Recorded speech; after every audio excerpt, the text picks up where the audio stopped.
What's up, guys? Jeff from Star Guitar Works back with a long overdue video, period. So I do apologize for not posting a video for nearly 2 years, but I thought this was a great opportunity to capitalize not only on another unboxing video, but to touch on some of the issues that Gibson has been having as of late, both good and bad, I guess. Everyone knows probably about the new leadership there. They made a lot of promises. They introduced a new lineup, the original collection, the modern collection. We had the Mark Agnesi video, Play Authentic. That didn't go over too well. We recently had their semi-apology for that video. And at the end of the day, to be quite honest with you, I really don't care about the lawsuits and all the other nonsense. I just want Gibson to build a good guitar, a good Les Paul. That's really what I like. I'm not much into any of the other body styles. I've had a few SGs, but I'm really a Les Paul guy. So I just ordered a technically 2019 Les Paul Standard in the 60s configuration, which is the slim profile neck. Pickups are a little bit different. 61 burst buckers versus the regular burst buckers in the 50s. Color on this one is Unburst, and what I'm most curious to see is two things. First of all, the quality control, and second, the quality of the AA maple top. I've seen some that look spectacular, and I've seen some that were definitely less than spectacular. So without further ado, we're going to jump into this. I'm assuming most of you guys are familiar with the new Les Paul Standard lineup. Like I said, it's a 60s in Unburst. It's literally pretty much brand new to them. They just got them back in stock, and when I say they, I mean Musician's Friend. I usually don't order from them, but I had a bunch of rewards points, which I do recommend taking advantage of their backstage rewards membership. I had like over $200 worth of rewards that I used towards the purchase of this, and plus right now they're doing like a 48-month 0% financing. Nonetheless, let's get to the unboxing. I'm not going to be able to switch camera angles, unfortunately. Having some issues with that. So I'm going to have to basically kind of hold the guitar up towards the camera to let you guys get a couple of shots of it.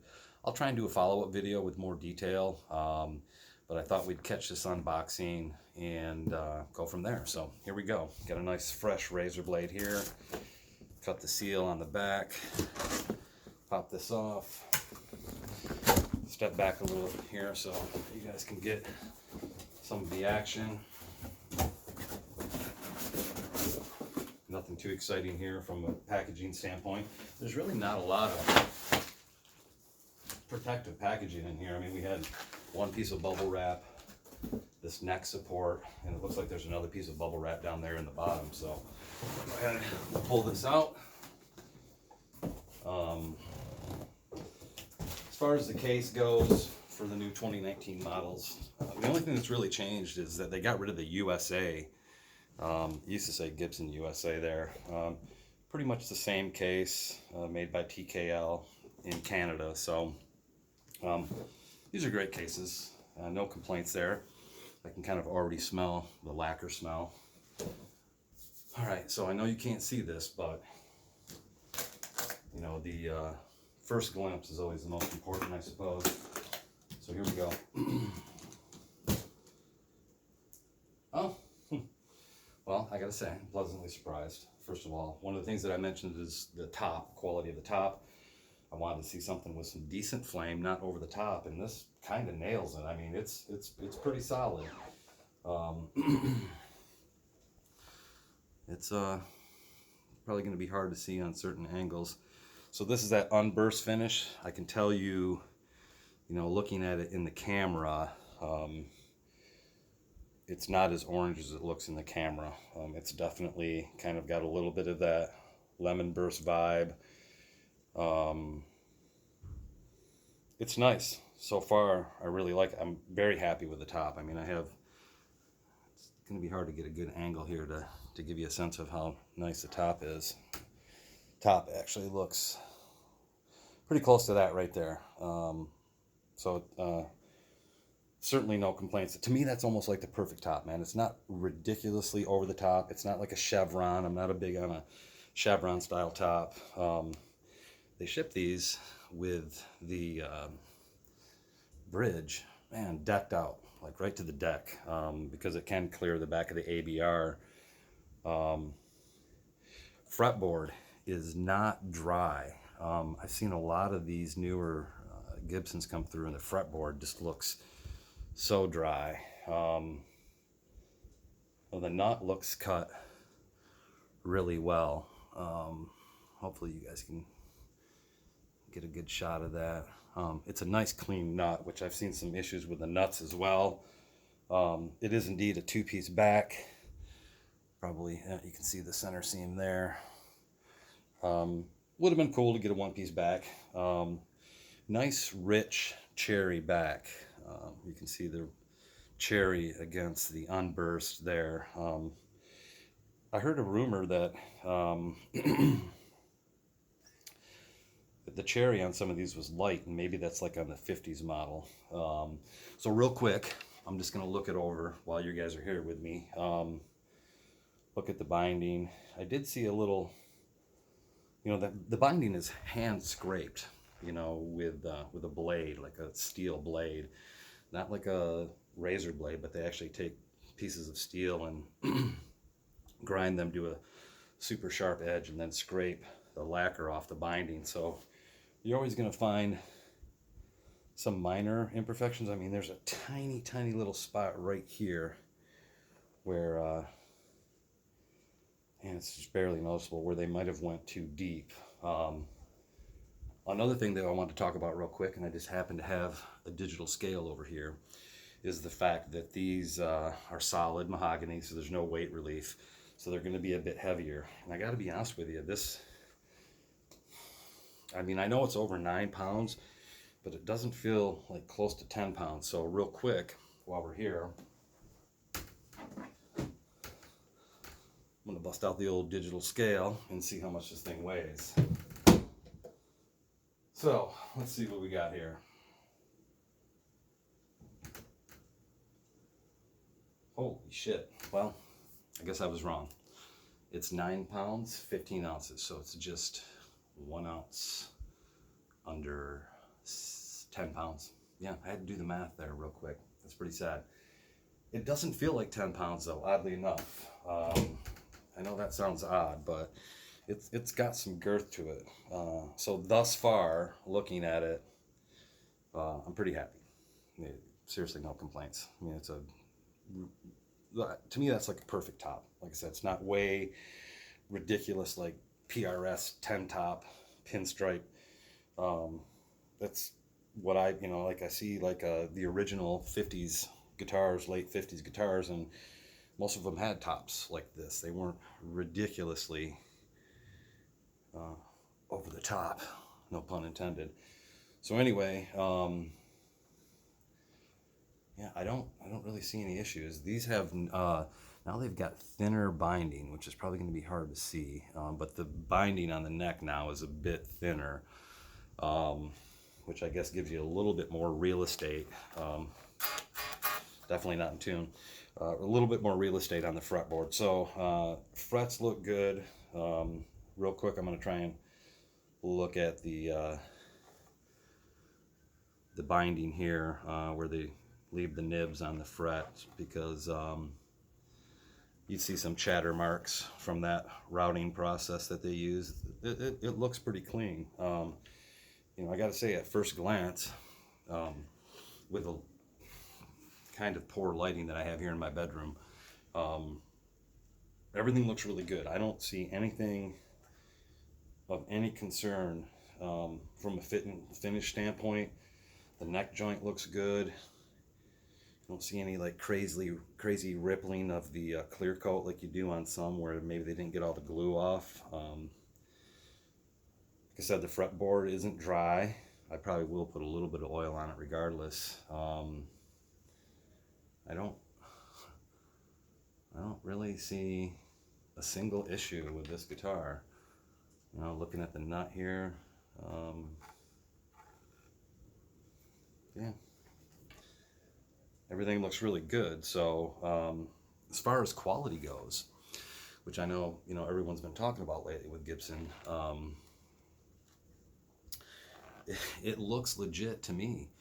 You know, like I said, there's a tiny little bit of a low spot here where they scrape the binding, and you can kind of feel it. The rest of it's pretty smooth, but you'd never know by looking at it, that's for certain. Yeah, but it looks really legit. So before we go, like I said, I'm going to try and do a follow-up. 60s Les Paul Standard, Unburst. The neck, I'm sure some of you might be curious about.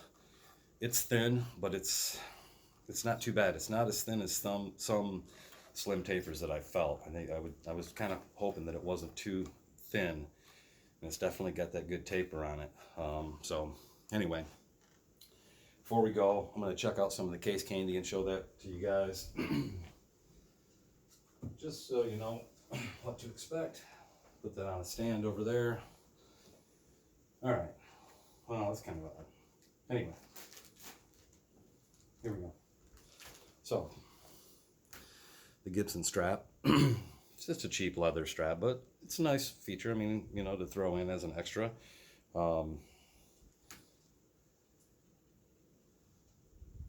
Sorry, that's something that I didn't realize. There's the switch tip right there.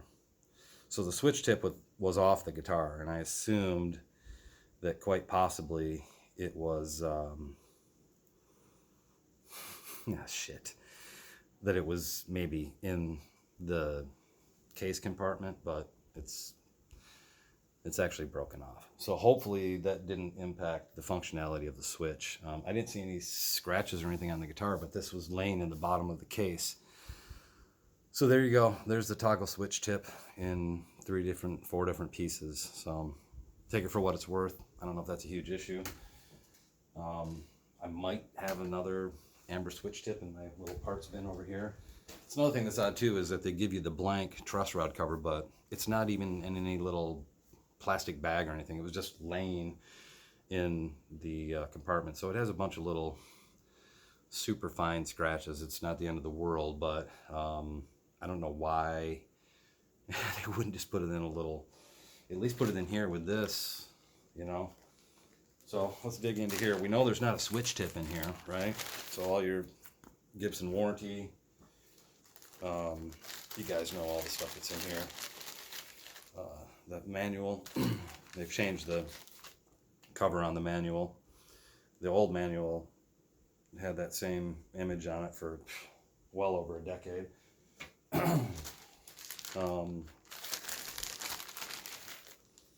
Polish cloth, woohoo, and our multi-tool. Now, one thing that I didn't get a chance to pull out, 2 things, was the baby photo, like they call it, factory photo. Pretty cool.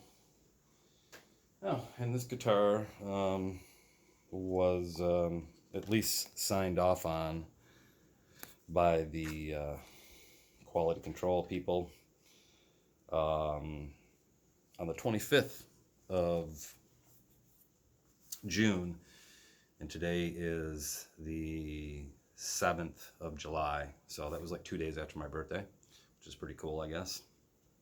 But yeah, it's essentially brand new. I mean, some guitars sit in stock for quite a while before they get sold, but this one showed up and got shipped out right away. So anyway, once again, here she is.